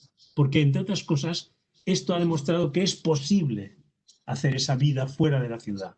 Porque el teletrabajo más o menos mejorará, lo permitirá. Faltarán resolver algunas cosas. Pero todas las cosas que falten resolver mejorarían la situación de abandono de algunos pueblos. Porque si hay que colocar escuelas o por lo menos lugares, espacios en los que los niños tanto en tanto puedan alternar, los niños es tremendo que solo estén pendientes de una pantalla. Pero si pueden, diríamos, alternar, estar en una casa y de vez en cuando tener unas reuniones de verdad, diríamos, con alguien, creo que mejorar. Nos hará pensar. Y todo lo que era como intentar salvarlo porque sí, porque está bien salvarlo, ahora se ha convertido tal vez ya empieza a ser una necesidad. Y mucha gente está viendo una calidad de vida fuera de las ciudades que las ciudades no pueden ofrecer. O sea que es simplemente que estamos en los albores de esto, no va a ir a parar. Pero desde luego me parece un tema interesantísimo, interesantísimo. No que conteste exactamente lo que dice Ramón, pero por lo menos transmito que yo también pienso que eso va a ser una gran cosa, ¿no? En este momento. Sí, yo creo que era más un punto de reflexión. Pues también nos llega otra pregunta de Carlos Ramírez, que pregunta si me imagino que el distanciamiento del encuentro social y sus cambios con la actual situación permitirán crear nuevas relaciones de confianza ciudadana o nos establecerán nuevas restricciones y propuestas en la manera en cómo compartimos el espacio público como escenario para el encuentro.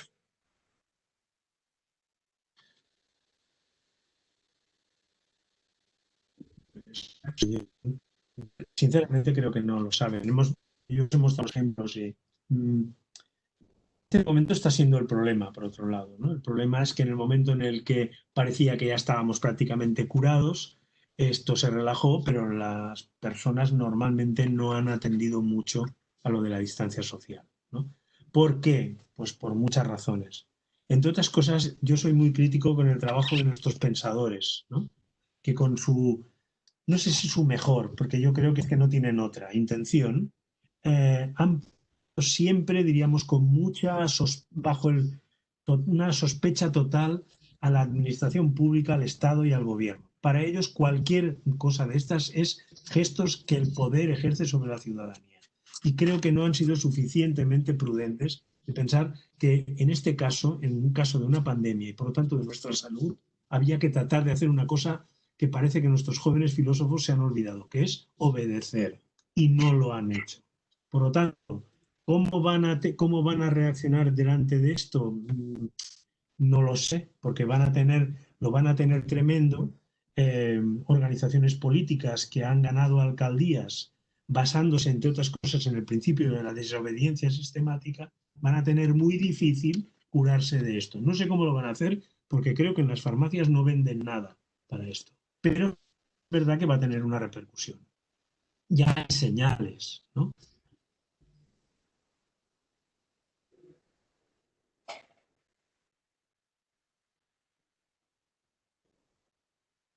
De regular.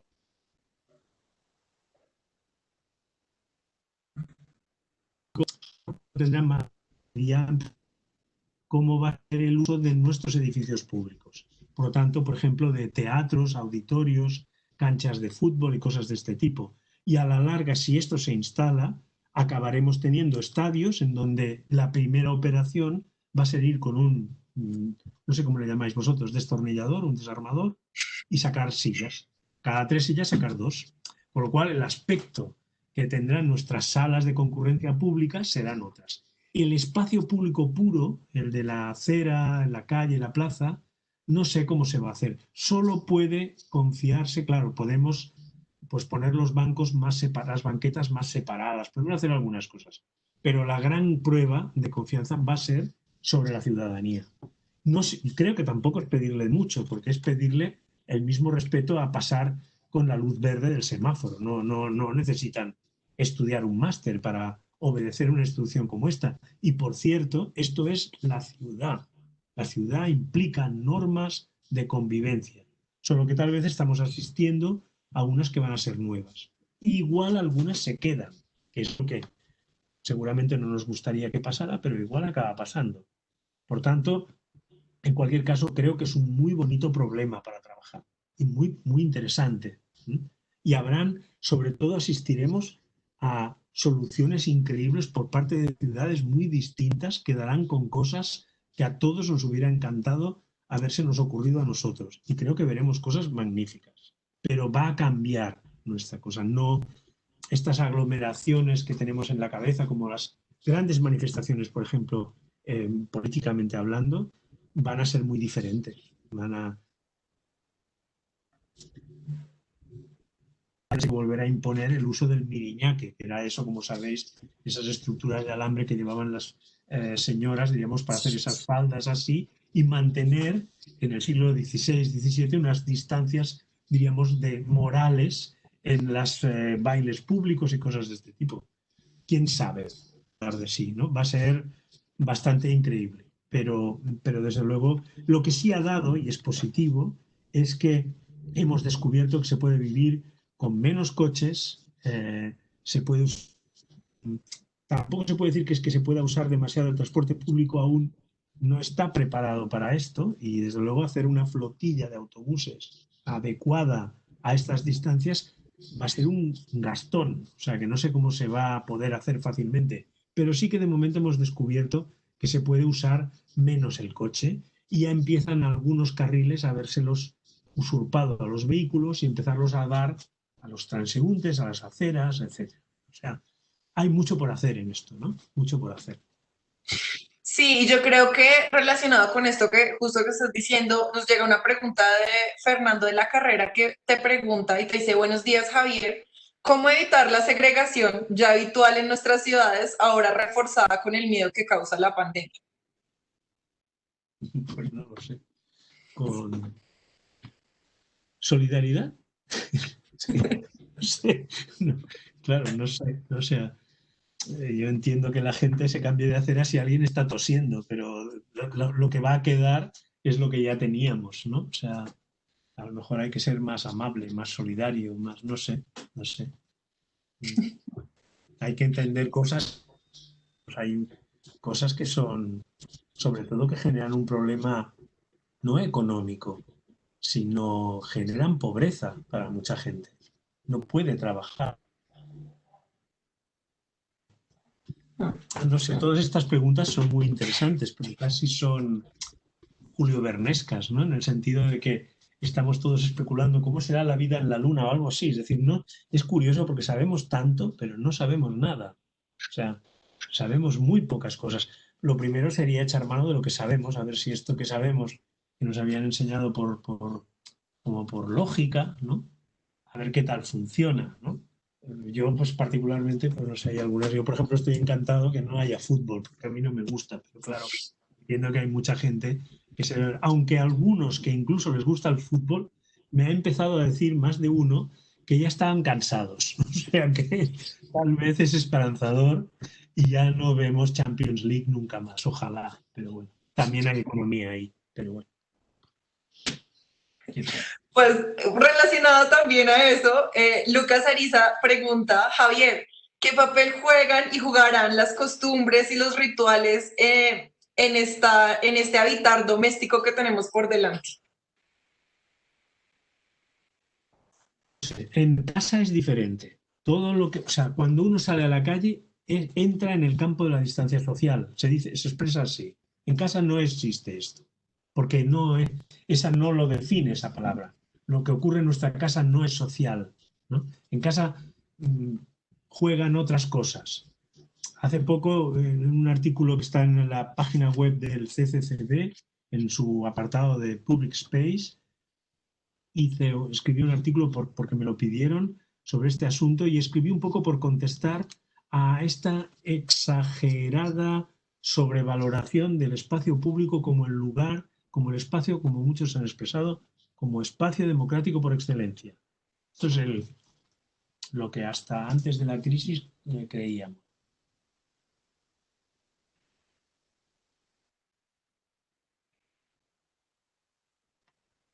La calle, el espacio democrático por excelencia.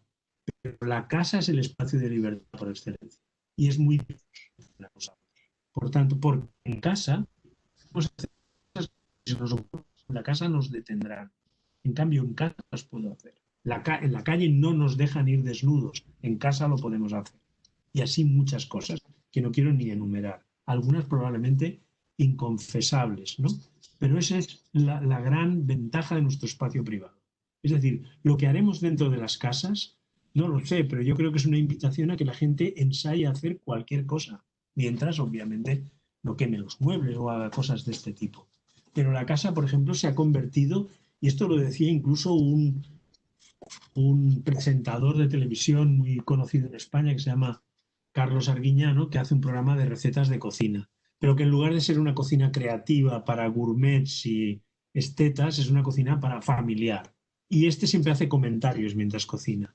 Y él decía que era increíble la cantidad, solo este dato, la cantidad de horas que los niños habían podido estar con sus padres en esta pandemia. Había niños que habían pasado muchas horas con sus padres, que durante la semana no pueden ver nunca. Y ahora sabían cómo eran sus padres, habían hablado hasta la saciedad con ellos. Los padres ahora les habían educado. Por eso antes decía lo de la harina, la comida y estas cosas. Los padres han tenido que, claro, han acabado también, es verdad, muchos de ellos, hasta el gorro de los niños, porque están allí contigo todo el día. Pero han convivido más horas que nunca. Por lo tanto, la escuela, digo, la casa, en cierto modo ha sido escuela. En una parte, no en la parte de instrucción, que es lo del papel de la escuela pública, ¿no? Sino en la parte de educación, pura y simplemente. Por tanto, como extensión de esto, pues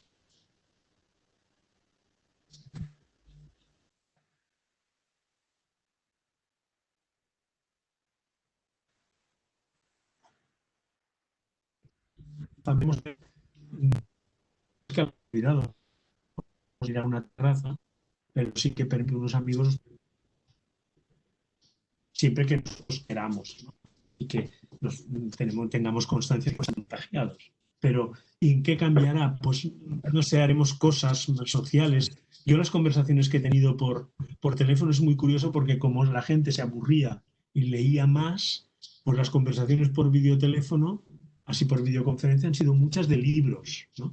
Estoy leyendo, el gesto era, estoy leyendo esto. Ah, y que, o sea, era muy, muy corriente. Por lo tanto, esto supongo que hará. Incluso me atrevo a pensar que igual se producen como cosas que sean reuniones mixtas de gente en una habitación brindando con vino con otros que están al otro lado del ordenador haciendo lo propio en otro sitio, ¿no? No sé, yo qué sé. Creo que será un momento creativo brutal para la literatura. A ver, espero que hayan decenas de cuentos, de relatos cortos y de novelitas que tengan esto como inspiración. Y de esas aprenderemos. ¿Sabes? Es cuando entonces podremos, no digo responder lo que me preguntas, pero podríamos empezar a imaginar respuestas sobre eso, ¿no? Nutriremos nuestras clases sobre, ¿han leído esto que dice no sé quién? O sea, formará un nuevo, no sé, nos dará una nueva información sobre las cosas, nos brindará la posibilidad de poder hablar de otras cosas, de otros temas, de yo qué sé. Tampoco tan... Es curioso porque siempre nos pasamos pensando en el futuro como una cosa tremenda que llegará cuando los coches vuelen por encima de nuestras cabezas y resulta que esto ya es bastante una película del futuro, ¿no? Y claro, es muy difícil de imaginar porque son muy pocas las variaciones que se dan. Pero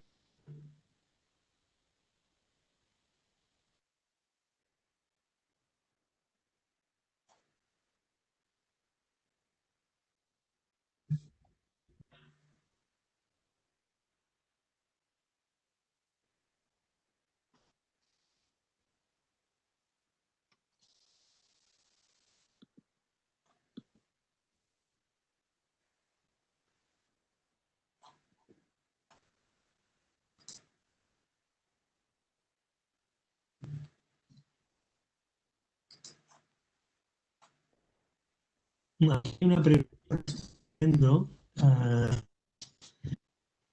Buenos días, Javier. Quisiera saber crisis sanitaria como una oportunidad real para que la gente mejore sus espacios habitacionales.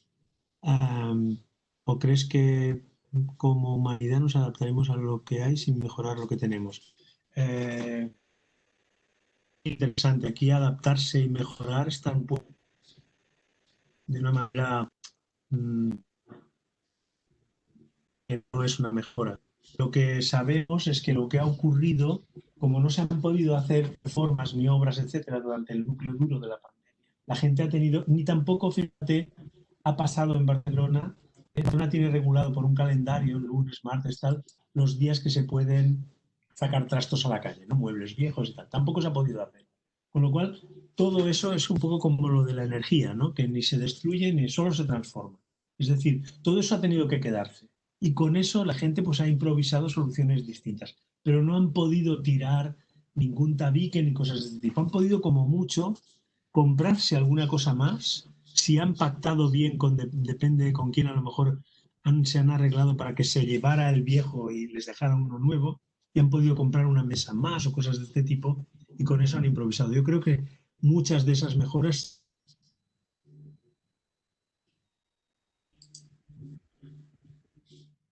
etcétera.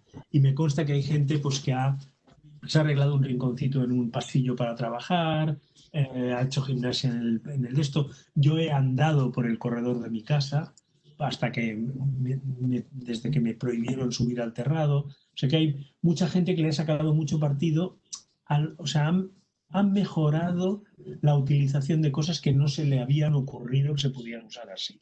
No han podido aún hacer cambios, pero esa es una pregunta muy interesante. Estaríamos por ver cuántas pequeñas reformas van a darse ahora para, en la previsión de que esto vuelva a ocurrir, cómo va a... Esto a mí incluso me intrigaba mucho la siguiente pregunta. ¿Cuánta gente había que se había arrepentido de haber tirado tabiques para hacer una habitación más grande y un espacio único? Creo que los amantes de los loft tienen que haber odiado los loft en esta pandemia porque han tenido que aguantar al otro, las otras o los otros, especialmente los niños, etcétera, y no se han podido encerrar para tener un espacio de intimidad, salvo en el váter. O sea, por lo tanto, espero que los que tiraron tabiques sin preguntarle a un arquitecto bueno se hayan arrepentido. Lo desearía. O cosas así. Pero aún no lo sabemos. Sé que hay inmobiliarias que han empezado a hacer encuestas sobre esto. Y es muy interesante. En cualquier caso, es una buena encuesta a hacer, ¿no? Y te voy a hacer una pregunta que nos están haciendo por Facebook. Entonces, esta seguro no la alcanzas a ver tú. No. Es de Margarita Amin, que nos dice: buenos días, mi pregunta es, ¿la arquitectura estará en un futuro cercano orientada a integrarse totalmente con la naturaleza silvestre y que no sigamos siendo invasores o tener el valor de convivir con ellos? Pues...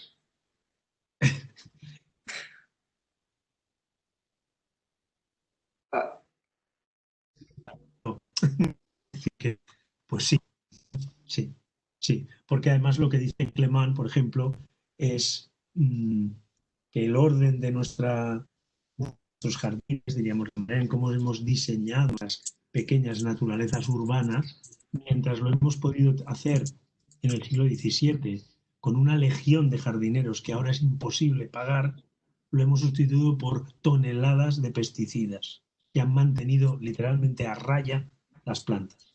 Por eso dice Clement que esto hay que suprimirlo, dejar que las plantas crezcan, salten los muros, se escapen y se reúnan con la naturaleza. Y dice una cosa tremenda: el futuro de los jardines es la naturaleza, el futuro de la arquitectura es la ruina. Es tremendo, pero es verdad.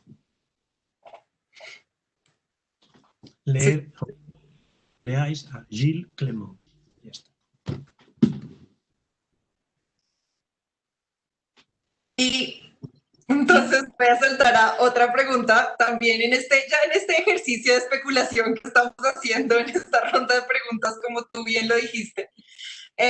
Una pregunta que nos envía Ramiro Ernesto González, que dice, pues como una reflexión, si realmente vamos a seguir enseñando lo mismo en nuestras universidades con un enfoque que incluya las enseñanzas que trajo la pandemia, ¿o será que desde la arquitectura y el urbanismo vamos a tener que repensar las formas de habitar y de relacionarnos con el territorio, entendido como un soporte de procesos?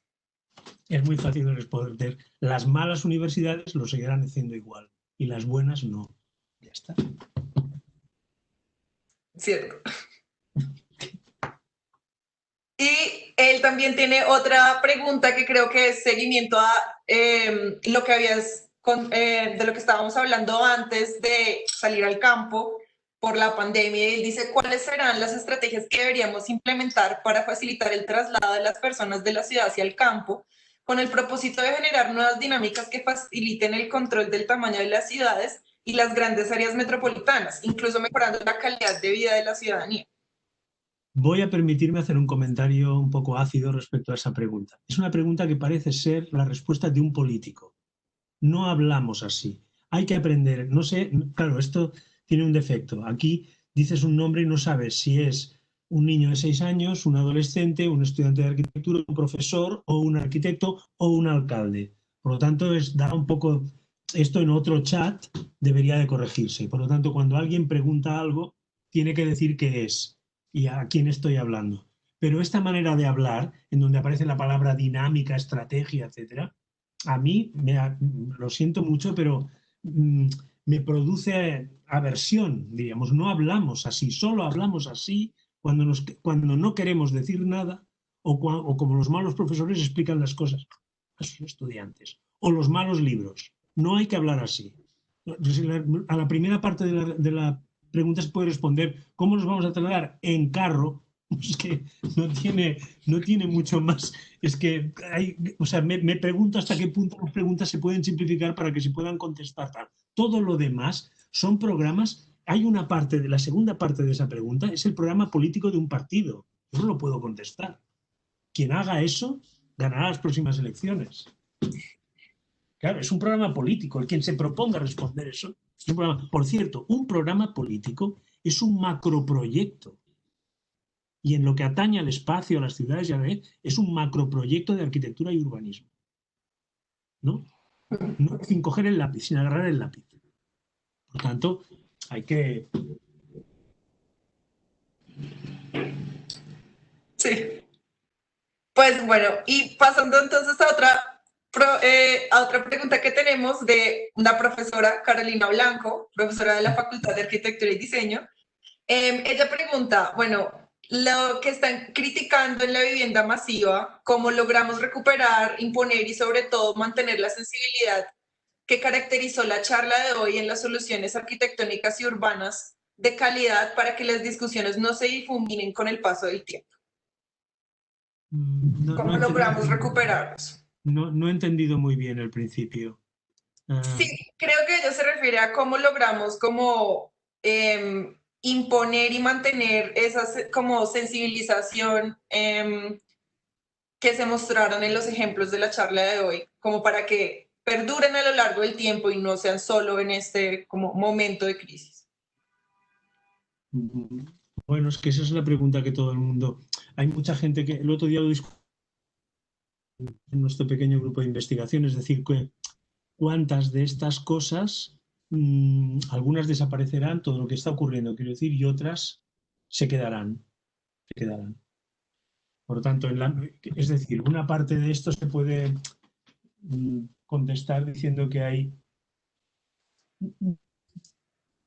habido tenderá a ya no volver atrás. O sea, esto siempre ha pasado con todo, ¿no? O sea, quien haya estudiado un poco de historia de la construcción sabe que cuando ha llegado un nuevo material no ha acabado con el anterior, ¿no? Llegó el acero y alguien debió pensar que se acabaría con la madera, pues no. Entonces, hay un momento determinado, en este momento tenemos construcciones que se siguen haciendo, por cierto, con madera, con acero, con aluminio también, por supuesto, también con plástico y con lo que venga, y con paja, si hace falta. Pero una no desbanca las anteriores, ¿no? Sustituye una parte, es decir, y al final eso es muy interesante porque acaban conviviendo todas, ¿no? Y cada vez es más complejo. Por eso decía antes que hoy cualquiera que incluso esté en este momento estudiando en una escuela sabe más cosas, no quiere decir sea más listo, sabe más cosas, dicho de otra manera, tiene más información que Mies van der Rohe o Le Corbusier, ¿no? Por lo tanto, esto, supongo que una parte deseamos todos que desaparezca la enfermedad, pero hay muchas cosas que quedarán, ¿no? Alguno habrá visto la posibilidad de fastidiarnos, por decirlo así, o de sacar más dinero, de hacer alguna fechoría. Otros habrán visto la posibilidad de que han aprendido alguna cosa que es buena. Yo, como bien intencionado, ingenuo, me gustaría pensar que se quedarán las buenas y se irán las malas, pero ya os advierto que seguramente esto no va a ser así, ¿no? Pero algunas cosas se quedarán. ¿Cómo mantener, diríamos, esas cosas buenas? Yo creo que depende de cómo nosotros lo hagamos. Es decir, en cualquier caso, me parece que una parte de lo que yo he explicado, el observar lo que ocurre, en definitiva, eso no es de dominio exclusivo de esta crisis sanitaria, ¿no?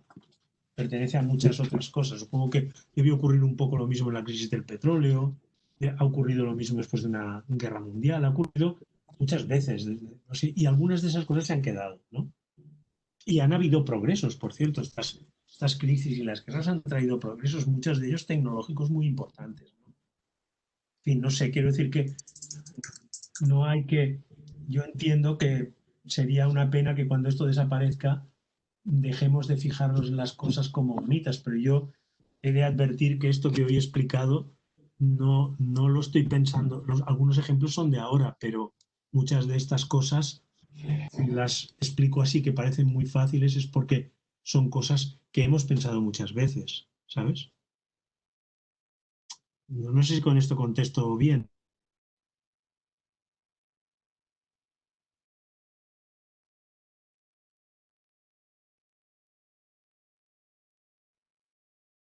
Ahora no te oigo a ti, Valentina. No te oigo.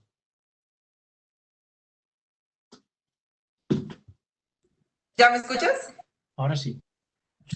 Que pues muchas gracias, Javier, por todo tu tiempo, muy generoso venir y compartir todas estas reflexiones con nosotros.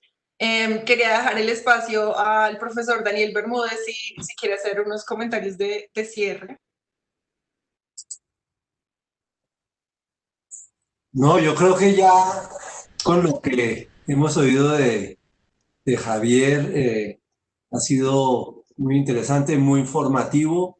Eh, Tenemos que aprender los arquitectos a observar el común de las personas y el común de los días. Ya que muchas gracias y espero que sea de provecho para todos. Javier, muchas gracias por este esfuerzo. A mi modo de ver, ha estado interesantísimo. Aquí tengo mi WhatsApp lleno de buenos comentarios y ha habido mucha gente que ha participado. Entonces, muchas gracias y seguiremos con la conversación. No creas que se acaba hoy. Muchas gracias. Claro que sí. Bueno, un muchas abrazo. gracias a todos los que han escuchado esto, los que han asistido. Muchas gracias a los que han preguntado. Muchas gracias a vosotros por haberlo organizado tan bien y tan, a pesar de mi torpeza.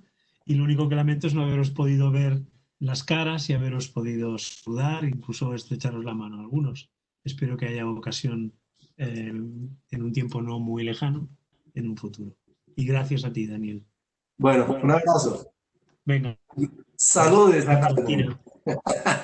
Muchas gracias a todos y los invitamos a no perderse la siguiente conferencia de señales que tendremos como invitada a Mafalda Casis el 5 de agosto, o sea, la próxima semana, el miércoles, y entonces no se lo pierdan, va a estar toda la información en nuestras cuentas de redes sociales y también estaremos enviando correos y para que no se puedan perder esta siguiente edición de señales. Muchas gracias a todos.